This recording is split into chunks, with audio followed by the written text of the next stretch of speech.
There's Gallardo right there. There he is. There's the man.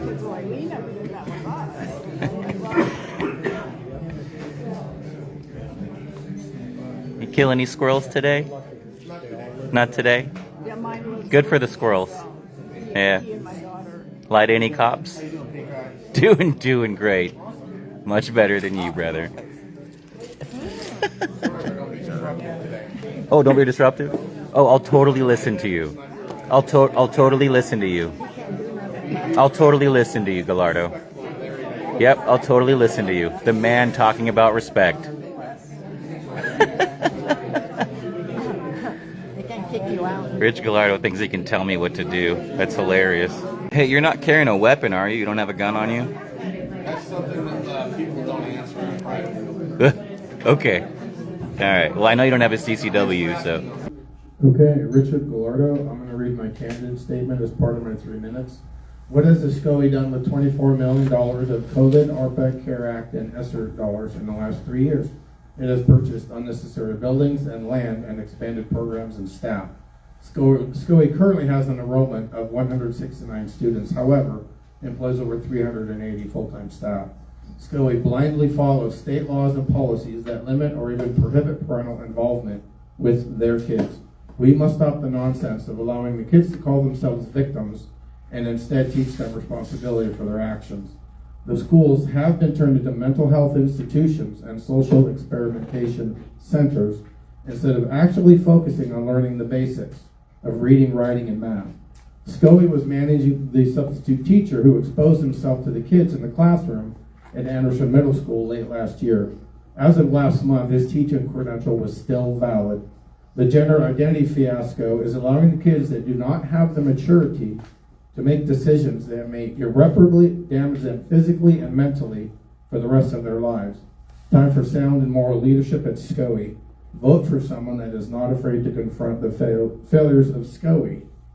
So I am a public school graduate, Anderson High School. My son currently attends a public school. I started fighting Common Core 6-7 years ago when it was still optional. I joined a group. We traveled the county, went to the state board of education meetings to try to educate people that it was a socialist European educational model. We obviously lost that battle, and Common Core was put into place. By the way, it's still here. They just don't call it Common Core. We're still using the same standards. I worked for the federal government as a civilian. I did 21 years as a military active and reserve. I have 18 years as a state employee previously. I'm currently a private commercial driver. I know the government bureaucracies at all levels. I know how they work. I know how they're supposed to work. And I can navigate through them very quickly and very easily. And there's going to be a lot more to say for the rest of the evening. Thank you. As a board member, how would you find out what the county thinks in order to set the direction for the whole county? So public participation is what's key. Parents especially, because the kids belong to the parents unless they have guardianships. So public participation is key. Getting the public to the meetings, so 1:30 p.m. meetings, no more of that. We need to have 6 p.m. or later meetings every month, and we get the gosh darn it, I had a thought there, but and another problem with the logistics with the day meetings is that the parents can't attend.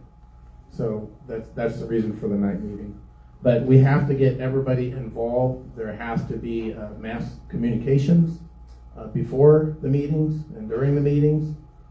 And that includes also the agenda's coming out 72 hours beforehand. While that's the minimum for state law, I'm going to make a policy that we do 5-day advance notice on the agenda. Thank you. How can SCOE better support students with mental health challenges? And do you support SCOE's current focus on substance abuse prevention? Ooh, I can't wait for Gallardo's answer on this. Substance education, yeah, that's something the kids need on a perpetual basis. As far as the mental health programs, they don't belong in the schools. They belong with public health, and they belong in the private sector. those entities should be providing the mental health counseling for the kids, not the schools. Again, that detracts from actual education. So the kids that need the counseling can get it. Either the counselors come to them, but they're not school employees. They're other employees of other entities. So the mental health, unfortunately, the kids, they're taking advantage of this. There are some kids that do need some guidance, but then there are the smart kids that know that they can use any excuse that they want, an ACE score, so let's say, to avoid responsibility for their actions. And it's making the kids soft, and it's making them, it's damaging their upbringing, and it's going to make them damaged adults. Who hurt you? The next question is, what is your stance on AB 1955, the Support Academic Futures and Educators for Today's Youth, the Safety Act? Okay, hit the record button. I agree with what Dolores just said. It was beautiful. It was absolutely beautiful. Parental rights. Parental rights is the key here. Not what the governor wants, not what the legislature wants, not what the State Board of Education or the California Department of Education wants. No, it's what the parents want. And in cases of the guardianships, that's a little different. But when you have a legitimate parent, it's what they want for their child, period.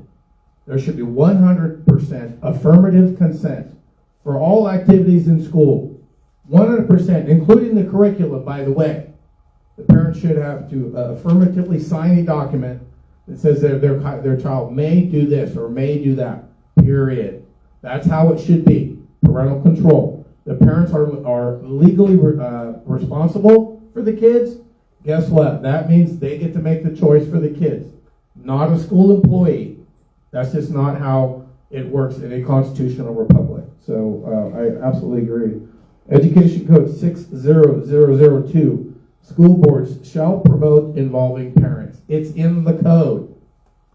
Well, the state says we can't because of AB 1955. Sorry, state of California, not doing it.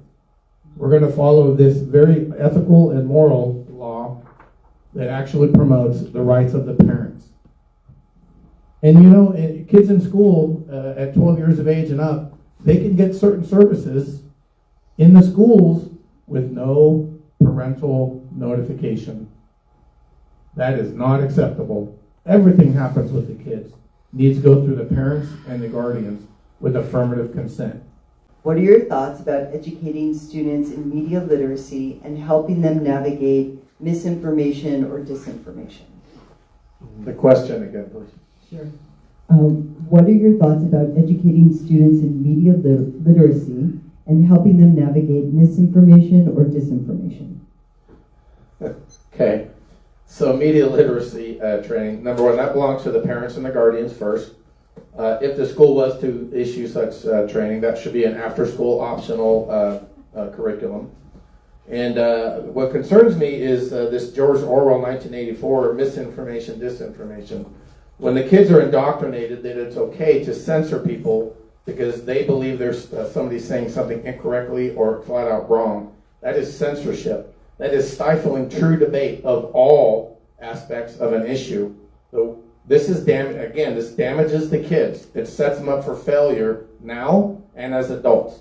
There has to be a full open dialogue of all opinions, open debate, not censorship. And misinformation, disinformation, equity, and all these flowery terms, it's nothing but socialist, Marxist training of the kids. Yes, it is. Thank you for laughing. You deserve to be laughed at. So you all mentioned several things, and we had questions about parent involvement and parent rights. This question is, if you're elected to the board, what will be your approach to abiding by the laws of the state of California and the education code if they conflict with your personal values? So there's a book entitled The Law by Frederick Bastiat, written about 1860 or so, a long time ago. It describes how evil governments use laws to control the population. We all want to be quote-unquote law-abiding, right? Well, you know what? When you're controlled by an evil state, which we are, they pass laws to take away our autonomy, our sovereignty, our parental rights. Ed Code 35160. Legislature finds and declares school districts, boards of ed, superintendents have diverse needs unique to their individual communities and programs, and they should have the flexibility to create their own unique solutions. Now, there's a law I can get behind. What do you see as the greatest teacher training needs currently? The greatest teacher training needs, I'm reading a book now titled The Great Classroom Collapse, just released this year by Lance Izumi. Highly recommend everybody gets it. And there are many, 200 plus footnotes. It talks about how the teachers are not taught how to teach right, especially reading. It's a beautiful book. I'm only a third of the way through it, but getting teachers to effectively teach, I think that's the key. And we may need to, and the California Constitution allows us to alter or reform anything about our state government that we don't like. The people can do that. But at the local level, we can alter and reform how the teachers are teaching the kids, because 20 years of test scores, you can look at the last 20 years of test scores, not looking real good. So, right, the definition of insanity is doing the same thing and expecting a different result. So let's change the way teachers teach the kids.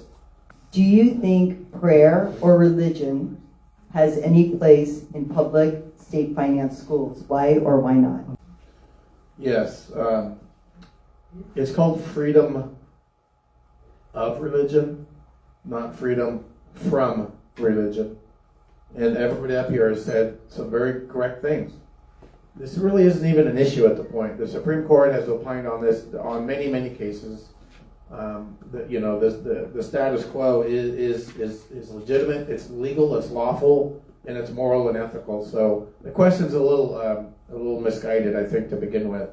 So, as I don't think this is an issue at all. So 2 minutes to wrap up. So, some people like to call me an extremist. Interesting.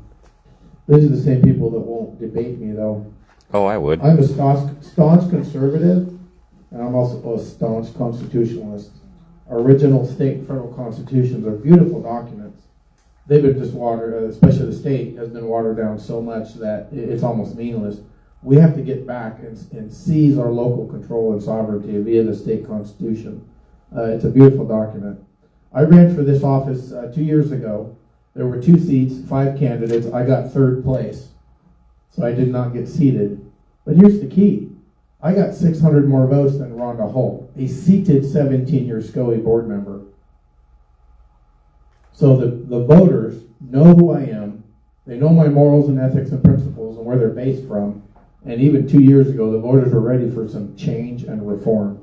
And I believe with this new parental rights attack, I think the voters are really going to want some conservatives on the And now we know board. so much more about you. And by the way, in Peoria School District in Arizona, in Glendale, Arizona, they just recently refused to renew a 5-year mental health contract that was failing the kids.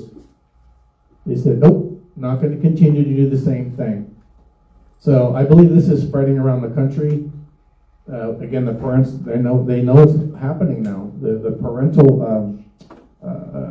knowledge of what's happening is getting really high recognition at the moment. And so I think we need to do that here too. We need to reevaluate everything, and if it's not working, eliminate it or reform it.